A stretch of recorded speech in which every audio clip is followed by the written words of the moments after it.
Oh,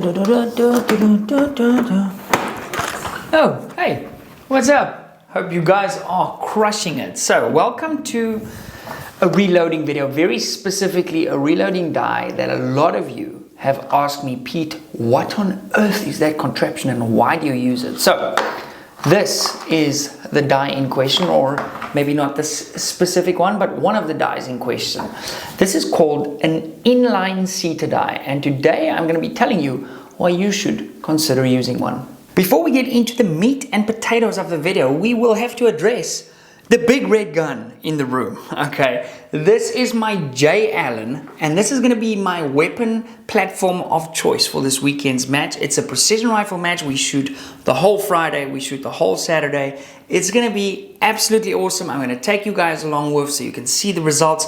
Possibly going to run my little GoPro mount on the side like we did in that recent rimfire vid. I don't know if you guys have seen that one yet. The Patreon people have seen that one. But yeah, running the red J. Allen from our friends at MDT. Also, super cool. I just ordered an FDE one. Okay, so FDE and black is gonna look absolutely sick because let's be honest, the red is not for everyone, but it certainly makes finding your rifle on the firing line that much easier. So thank you very much to our friends at MDT Sporting Goods for supporting the channel and sponsoring today's videos. If you guys want to shop badass stuff like this, or you need scope rings or scope bases or Picatinny rails or whatever you need for your rifle, chances are mdttech.com have you covered. So the link to that is down here. Please tell them Pete sent you their way. That will be appreciated. Now let's get into this curious looking reloading die. Now, when it comes to seating these guys, you basically have two options. So we've got the sort of conventional option that you are probably familiar with.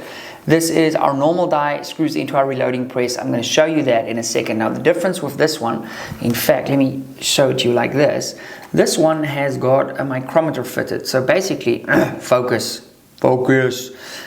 This has a micrometer fitted, so you can make super fine adjustments on this. And that's actually the way I would recommend buying a seating die. If you're gonna buy a conventional die like this, or chances are you already own one, get the micrometer one. It's gonna save you a lot of time and it's gonna help you to make more precise ammo quickly, okay? Which is the name of the game, because we wanna spend less time reloading and more time shooting. So we're gonna park this guy over here. Both of these do the same thing. The inline die does exactly the same thing. Now, why would you want to consider adding the inline die to your process? That's a great question. Let's go over to the press and I'll show you why. Now, as we screw in this die, what a lot of people actually do is they will pour the powder in the case, okay, as we do. Then we will put the case in like that and they kind of just, lob a bullet in there. But it doesn't take a rocket scientist to see that this has a lot of potential movement in, and that's where the name of the inline die comes from. The bullet cannot move once it enters that inline die, and here it can. So what could happen is, theoretically speaking, as we lower this ram to raise the bullet up, it can slightly start pushing it in before it is actually perfectly straight, and that can lead to inconsistencies downrange. And it's also random from bullet to bullet. This one might be angled slightly like that, this one might be angled slightly like that.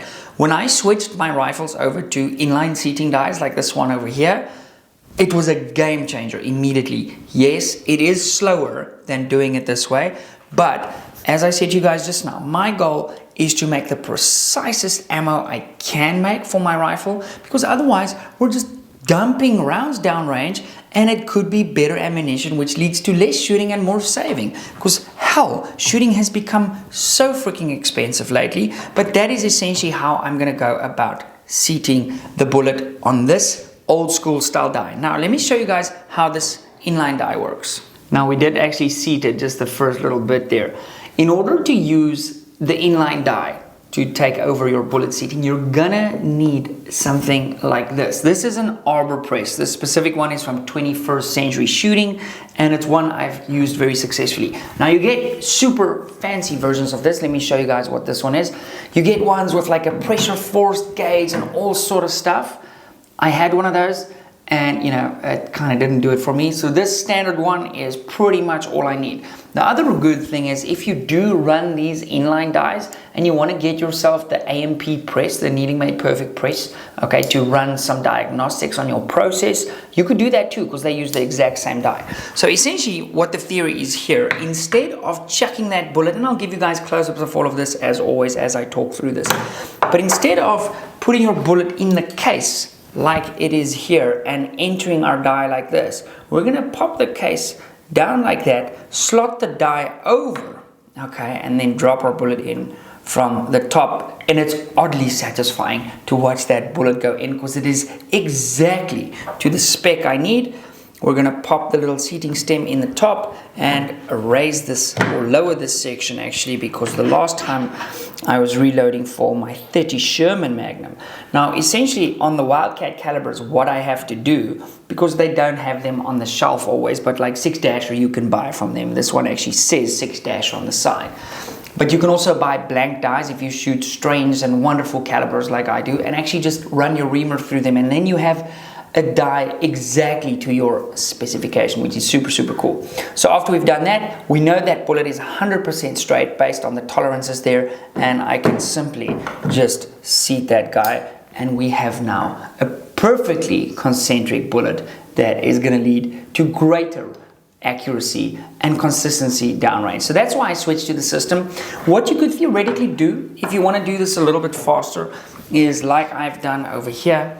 I have my reloading block, everything is good to go, and this is brand new brass, by the way, so it's got a little bit more neck tension than I normally run. Kind of loading last minute for a match coming up this weekend, so yeah, it kind of is what it is. Now theoretically you could say, okay, I'm gonna take, actually this is a really bad way to show this to you guys, so let me pop this over there. You could theoretically, and this is what I've done sometimes, is literally take them out of my reloading block and hold them like this, pop that in, and very gently, okay, just do the reverse. Now again, my bullet is now entered that tight space and should be 100% concentric, and I've loaded thousands of rounds like that. Very easy little press. What a lot of guys do with these presses too is you can actually pre-seat your bullets and then seat them super long like this, where they're not going to come out, and then go to the range and actually on the fly you can adjust seating depths and test stuff like that. So it's a really nice tool, and it's been something really cool to implement in my reloading process.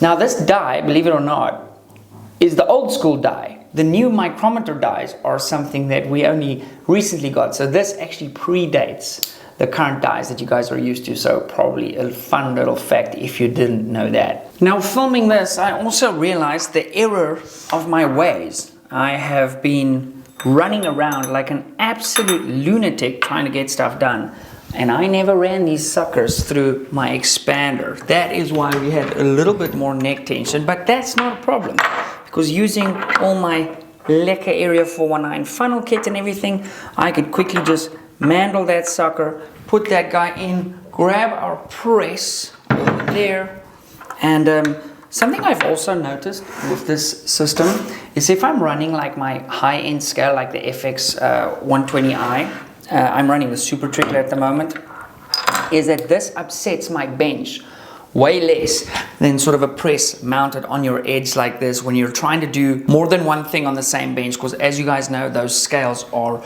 ridiculously sensitive, so any form of movement tends to upset the scale. I can sometimes get away with seating bullets on the same table as my scale, so that's worth something, because generally what I'll have doing is I'll be throwing powder, okay, and then seating them as they kind of come off the assembly line, and that's sort of my little workflow I'm doing. But today's video is not about sort of my process. If you want to learn about my process, head on over to the first link below this video. I've actually got a 50% off sale on all of my online schools, so you might want to check that out. Precision Rifle School, Reloading School, Low Development School. We've put thousands of students through those over the last couple of years, and up until the end of November it's 50% off. It's the biggest deal ever, so link is going to be down below. Guys, thank you very much for watching, and thank you for supporting the channel. You guys rock. Like, subscribe, comment, all of the lovely stuff, and I'll see you in the next video.